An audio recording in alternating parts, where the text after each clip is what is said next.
Hey coaches, welcome back. This is Coach Parker with Coach Parker's Coaching Youth Football Tips and Talk podcast. Today I'll be your host.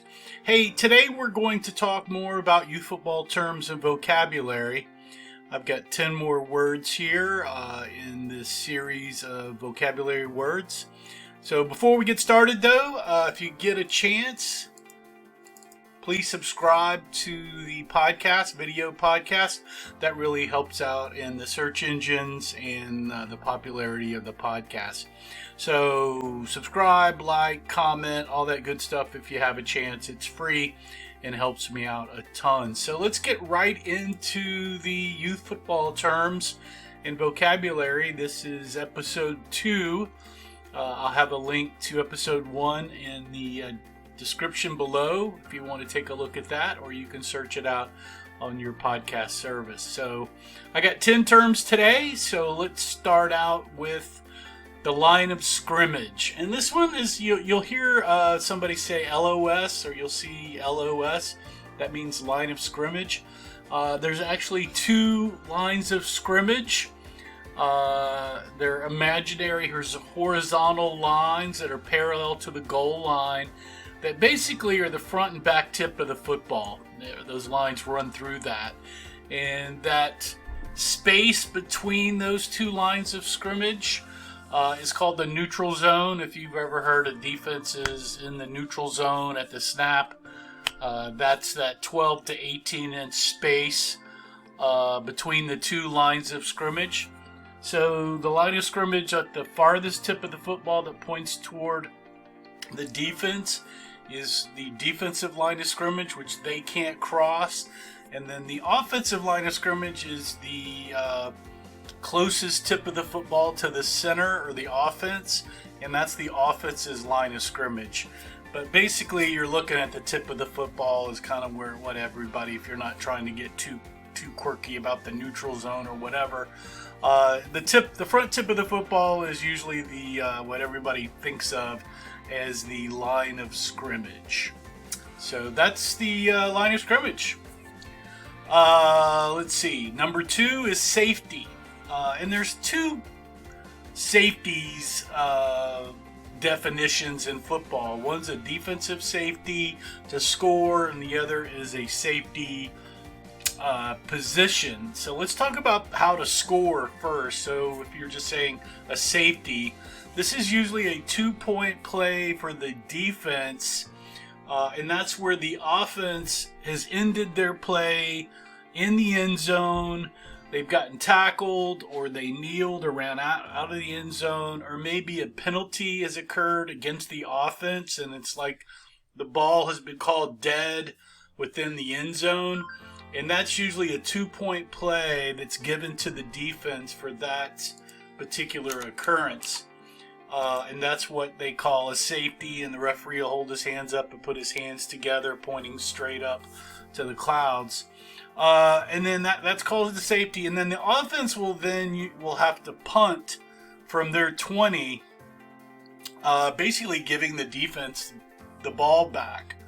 Now, why is it called a safety? And I've always kind of wondered that myself, and through some research today, and I've heard it in the past now that I read about it, is in the past, and we've done it a couple of times, your quarterback or punter may kneel in the end zone to give up the 2 points, because it's safer than trying to punt or maybe run a play out of the end zone, giving the football over to the defense so close to the goal line. So safety, it's kind of safe to do that.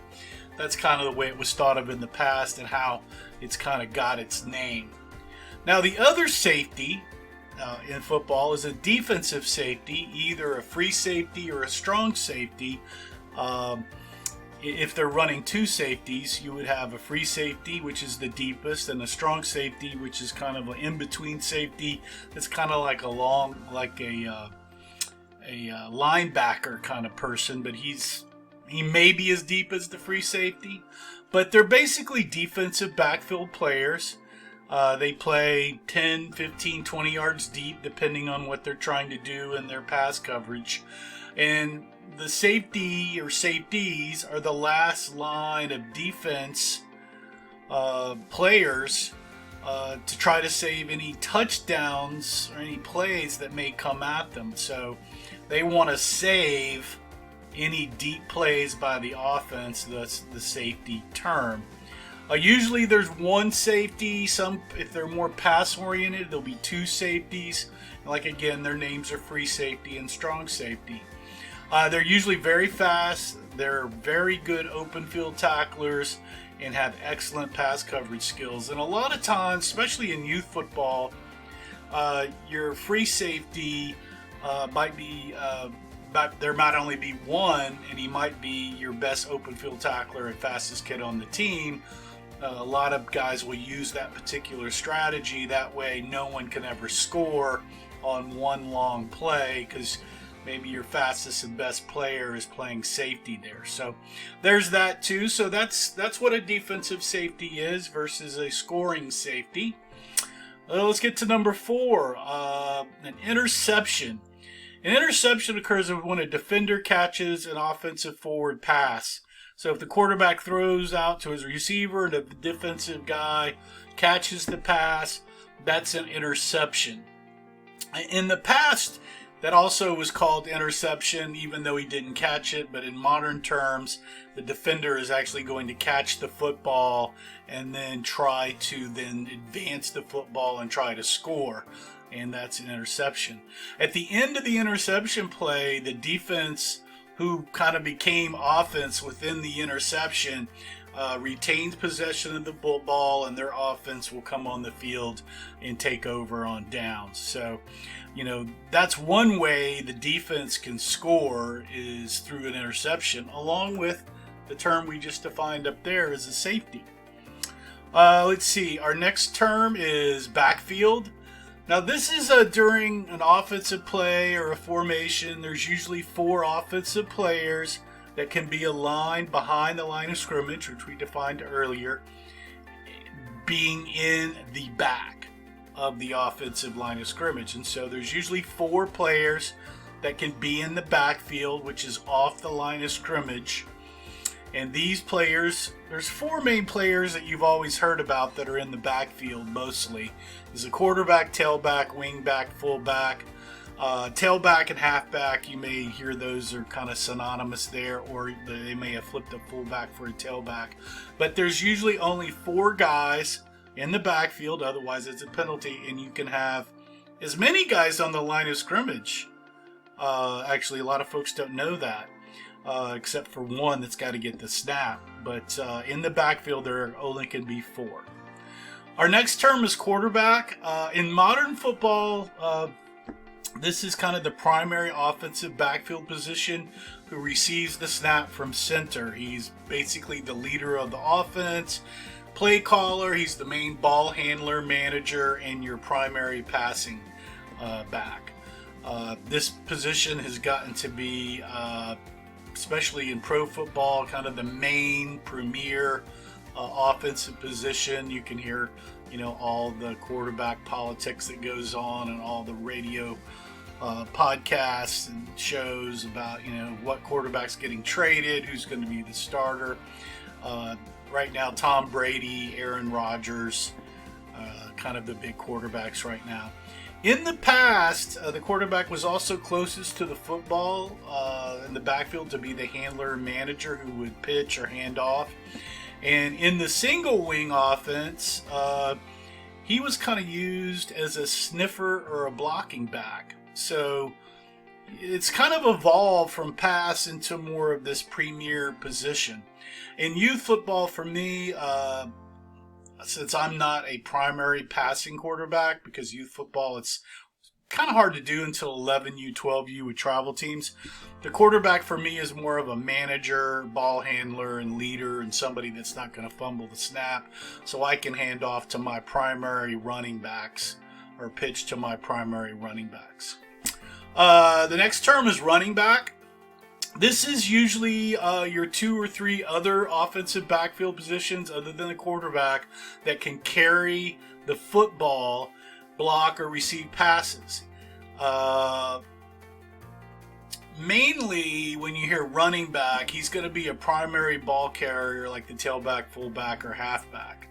And you'll just hear that term. That's a general term. Oh, he's one of the running backs. And halfback, tailback are synonymous. Same thing with fullback, halfback. So it's going to be the three other players in the backfield from the quarterback are considered running backs that are behind the kind of offensive line, I would say. Your fullback is number 8. The fullback is a main blocking back. They're usually pretty big and quick. They've got good hands. It's usually, pulling guards and fullbacks and tight ends are kind of all the same. So you may see those positions rotate quite a bit in high school teams and middle school teams. I was one of those that kind of rotated around like that. They will be one of your 3 running backs that are in the backfield behind the quarterback somewhere, offset or direct. They don't carry the football that much because they're mainly blocking backs, but when they do carry the football, you'll see that on a power play up the gut or kind of a short yardage play. Sometimes they will screen out and do screens or split out and kind of become a secondary outlet receiver. In recent times, especially in spread offenses, they turn into kind of a blocking back, or what people have called a sniffer. And they're going to align in front of the halfback and tailback, close to the line of scrimmage, and maybe even sniffing at the line of scrimmage, thus the sniffer term there. Number 9, a halfback. Halfback and tailback are sometimes synonymous, so you'll see those two. Usually they're one of the deep main running backs, especially in a power running offense. The halfback would switch with the speedier fullback. Sometimes if you're going to a more speedy type offense. Usually in my system and a lot of people's system, the second best speed runner in the backfield would be a halfback. So for example, in a power I or a wishbone, there's 3 backs in the backfield behind the quarterback. You would have the tailback, fullback, and halfback. He may be in a 2-back situation or even a 3-back offset from the quarterback, fullback, or tailback. And like I said, the tailback and halfback can be synonymous. But say you're running a veer or a split backfield, he may be one of the 2 backs, especially if you're not running power. You could have a tailback and halfback that are kind of together there. So that's a halfback. To me, the way that I go through my halfback, he's the second fastest back to my tailback. And then my fullback is kind of the big blocking back, and the third kind of fastest, maybe equal to a term we'll do next time called a wing back. Now let's get to tailback, which is number 10. Hopefully I didn't confuse you too much on halfback. Tailback and halfback, like I said, can be synonymous terms. But the tailback is usually your deepest back that's aligned kind of directly behind the center and quarterback. He may be offset a tad to the guard area. But usually when you talk about tailback and the NFL are talking and college teams are talking, you're talking about your premier running back ball carrier that's in the offensive backfield. He's very, very fast, very agile. So you've got, Hall of Fame folks that are, Gale Sayers, who was other, Barry Sanders, kind of current time, Ezekiel Elliott. These are tailbacks that are very fast, very agile, and would be on a youth football team your top running back ball carrier on the team. And like I said, you may hear coaches call a halfback and tailback. It's kind of the same there. So that's my 10 terms today. The line of scrimmage, safety, a defensive safety, interception, backfield, quarterback, running back, fullback, halfback, and tailback. And those were the 10 terms in today's Youth Football Terms Vocabulary Podcast, Episode 2. Hope you enjoyed that. Here is some sources: Football Handbook, Coaching Football Split T, YouthFootballCoachingTips.com, CoachParker.org. There's Wikipedia, American Football Database, Fandom, RookieRoad.com, OperationsNFL.com, and Pro Tips at SportingGoods.com. Those are some sources that I was able to pull some of this information from, so just giving them some kudos there. Also, if you enjoyed this podcast and want to help support me in a more monetized way, head over to CoachParker.org to my playbook store. I've got looks like 11 books and playbooks out there that you can purchase that really help support me to bring more free content to the youth football coaching community. So there's that. And if you just want to subscribe to help me out for free, please do so on your podcast or video podcast channel. Subscribe, like, comment, share, all that good stuff. That way you can support me and doesn't cost you anything if you don't want to go that far. Helps me a ton in popularity within the podcast and YouTube community there. So really appreciate that. Again, this is Coach Parker with Coach Parker's Youth Football Tips and Talk podcast. Thanks for joining me today. If you have any comments, please leave them below. And once again, remember to play for fun, and winning is funner. Hey, I'll see you guys next time. Ciao.